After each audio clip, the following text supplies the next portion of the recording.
माननीय वित्त मंत्री महोदय ने कल बजट को पारित करने से पूर्व इस राज्य के तमाम बलिदान पुरुषों को याद किया और चूंकि मैं उन्हें सुझाव नहीं अनुरोध करूंगा, चूंकि मेरी आयु से 1.5 गुना उम्र का उनका राजनीतिक जीवन रहा है। मेरी आयु 30 साल है, उनका राजनीतिक जीवन 45 साल का है। महोदय निर्मल महतो, अगर देश में भगत सिंह का नाम आता है तो झारखंड में निर्मल महतो का नाम आता है। बजट में उनको आभार जताना छूट गया। मैं आपसे अनुरोध करूंगा जब अगला बजट पारित हो तो निर्मल महतो का सम्मान, उनके बलिदान का सम्मान रखा जाए। धन्यवाद अध्यक्ष महोदय। माननीय वित्त मंत्री जी के द्वारा प्रस्तुत बजट पर अपने विचार रखने आया हूँ। वित्तीय वर्ष 2025-26 के लिए 1,45,000 करोड़ रुपए का बजट आया है। आंकड़े सुनने में बहुत अच्छे और बेहतरीन है, लेकिन जब इस पर कार्य धरातल होगा महोदय तो बहुत बड़ी उपलब्धि होगी। निसंदेह इस राज्य सरकार की एक महत्वाकांक्षी योजना रही मैया सम्मान, उस पर लगभग बजट का 9.5% प्रावधान दिया गया।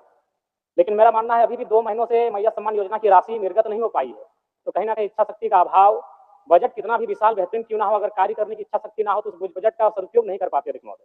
इस बार कृषि में 4,587 करोड़ का प्रावधान है, जो कि सराहनीय है। लेकिन चूंकि मैं युवा हूं और युवा होने के नाते इस बजट से युवाओं के लिए कोई विशेष प्रावधान नहीं दिख रहा अध्यक्ष महोदय। मृणाल जी की एक कविता मुझे याद आई है। दोस्तों, जयराम मातो अपना दर्द भरा कहानी सदन में एक कविता के माध्यम से सुनाए। सरकार भी इस बात को कोस रही है, कहीं जयराम मातो अगर नौकरी पहले लग जाता तो ये बात सदन में जो गूंज रहा है ना, ये गूंजता आज नहीं। सरकार को यही बात खोल रही है। लोग पहले बोले, एक आंदोलन करने के बाद लोग बोले कि आने वाले दिन में विधायक बनेंगे, और बन करके खड़ा है और सदन में बात रखने में इतना अच्छा कविता के माध्यम से बात रखे ना, वो बात आप सुनिए कविता क्या बोल रहे हैं। सो कि कॉलेज के दिन याद करूं तो लगता था कि थे सुल्तान, चौक चौराहे राजपाट थे और दरबार था चाय दुकान। हल कश्मीर का मुद्दा करते मुंह में दबा लेते जब पान, मन में लोहा निष्पाती चलते थे हम सीना तान। धीरे धीरे गल गया लोहा, धीरे धीरे गल गया लोहा, तेवर का तलवार गया।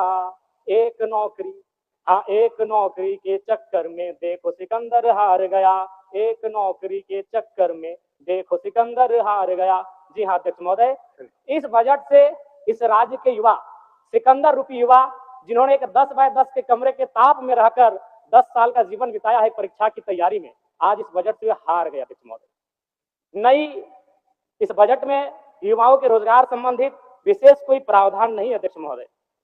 पहली बार माननीय हेमंत सोरेन जी की सरकार ने 2020-21 में बेरोजगार युवाओं को, स्नातक को 5,000 रुपए प्रति माह और स्नातक उत्तर को 7,000 रुपए प्रति माह देने की बात कही थी। फिर कालांतर में मुख्यमंत्री प्रोत्साहन योजना, मुख्यमंत्री युवा प्रोत्साहन योजना, मुख्यमंत्री प्रतिभा प्रोत्साहन योजना नामक बहुत सारी योजनाएं इसको भी सुनिए, बजट कितने आधार युवाओं के लिए है। पुस्तिका में छपी, हम लोगों ने सुना पढ़ा, लेकिन 1 रुपए खर्च युवाओं पर नहीं किया गया उनके प्रोत्साहन राशि को लेकर अध्यक्ष महोदय। इसलिए इस बजट से निसंदेह माता लोगों की जीत हुई है, मैया सम्मान की जीत हुई है, लेकिन इस बजट से इस राज्य के युवा हार गए अध्यक्ष महोदय।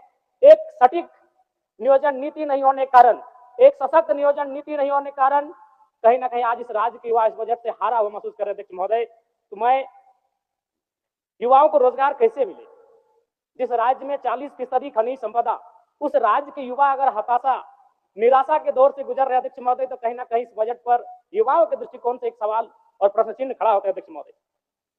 अध्यक्ष महोदय, राज्य में अनुसूचित जाति परामर्शदात्री आयोग का गठन सराहनीय है, इसकी मैं सराहना करता हूं और वित्त मंत्री जी को साधुवाद देता हूं। महोदय, अंत में मैं सिस्टम पे आता हूं। इस सिस्टम पे आना इसलिए जरूरी है अध्यक्ष महोदय क्योंकि माननीय वित्त मंत्री महोदय ने विधायिका के कर्तव्य का अनुपालन करते हुए बजट को तो प्रस्तुत किया, लेकिन यदि कार्यपालिका का सहयोग नहीं रहेगा अध्यक्ष महोदय, तो ऐसे बजट का कोई उपयोग नहीं रह पाएगा। आंकड़े कहते हैं 2023-24 का आंकड़ा अध्यक्छ महोदय, बजट का कुल योग था 1,41,498 करोड़, लेकिन हम लोग खर्च कर पाए थे 1,07,920 करोड़, यानी लगभग 33,000 करोड़ की राशि खर्च ही नहीं हो पाई थी अध्यक्ष महोदय। और इस बार का जो बजट है, जो पूर्व का, उसमें भी मात्र 65% ही राशि को खर्च किया गया। इसलिए विधायिका के साथ साथ अगर कार्यपालिका अपनी जिम्मेवारी का अनुभव नहीं करेगी, अनुपालन नहीं करेगी अध्यक्ष महोदय, फिर बजट का कोई प्रावधान नहीं रहता है अध्यक्ष महोदय। ज्यादा नहीं और 1 मिनट का समय लेंगे अध्यक्ष महोदय, क्योंकि इस बजट में किसानों को लेकर mini tractor, power tiller, pump set, ripper आदि वितरण करने की बात कही गई है। अध्यक्ष महोदय, मैं चाहूंगा किसानों को आपको उपकरण देने की आवश्यकता नहीं है। किसानों को अगर हम जल दे पाते हैं, अगर पानी की सुविधा दे पाते हैं, तो हमें लगता है किसान सशक्त हो जाएंगे। अध्यक्ष महोदय, मैं ये कहना चाहता हूं, जो भी डैम बने हैं, चाहे वो चांडिल का डैम हो, कोणार्क का डैम हो, मैथन डैम हो, पंचेत डैम हो या तेनुघाट का डैम हो, वो पानी केवल उद्योगपति के कारखानों में जाने के लिए नहीं बना। अध्यक्ष महोदय, तो क्यों ना सरकार एक प्रयोग करे। जैसे कोणार्क डैम विष्णुगढ़ ब्लॉक आता है, तो विष्णुगढ़ ब्लॉक के 5 गांवों का उदाहरण प्रस्तुत कीजिए, वहां सिंचाई की व्यवस्था करिए और कम से कम कृषक को उन्नत बनाने का प्रयास किया जाए। अध्यक्ष महोदय, मैं इस बजट में सुझाव का अपील करता हूं। अध्यक्ष महोदय, चलिए, और 1 मिनट लेंगे, ज्यादा नहीं। अध्यक्ष महोदय, परम श्रद्धेय आदरणीय, इस बजट से दिव्यांग, वृद्धा और विधवाओं को बड़ी आस थी। अध्यक्ष महोदय, और जब इस बजट को पढ़ा, और वे लोग भी जब पढ़ेंगे तो बड़ा विशाल लगेगा। 1449 करोड़ 26 लाख, बहुत बड़ी राशि। लेकिन चूंकि यहीं पे सरकार कहती है 12 लाख लाभुक हैं, तो अगर उस राशि से अगर 12 लाख को भाग देते हैं, क्योंकि मैथमेटिक्स का होना बहुत जरूरी है, तो रिजल्ट आता है 1,44,926। उसको फिर अगर 12 से भाग देते हैं अध्यक्ष महोदय, तो रिजल्ट आता है 1006। यानी महीना में आप कितना दे रहे हैं, वही 1006। देखने में, सुनने में बजट बड़ा विशाल लग रहा है, 1449 करोड़, लेकिन अंततः रिजल्ट आता है एक महीने का वही 1006 रुपए। अध्यक्ष महोदय, अंत में बस प्रवासी मजदूर, क्योंकि जब ये बजट पारित हो रहा था तो हमने और सबने बड़ी करीब से देखा। सत्ता ने खूबियों को देखा, विपक्ष ने खामियों को देखा, लेकिन सऊदी अरब, ट्यूनीशिया, मलेशिया और साउथ अफ्रीका से कोई देख रहे थे तो प्रवासी मजदूर थे। अध्यक्ष महोदय, लेकिन क्या कहा, एक वाक्य में बजट समाप्त हो गया। अध्यक्ष महोदय, प्रवासी मजदूरों की पीड़ा, मैं बार बार कहता हूं, 2 पीड़ा असहनीय है। एक प्रसव की पीड़ा, जो मेरी मां ने मुझे जन्म देने के वक्त कहा है, और एक प्रवास की पीड़ा। लेकिन आज प्रवासी मजदूरों के लिए क्या अध्यक्ष महोदय, एक लाइन में खत्म हो गया। प्रवासी मजदूरों का निबंधन ऑनलाइन किया जा रहा है। अब तक 1,91,000 मजदूरों का निबंधन किया गया है।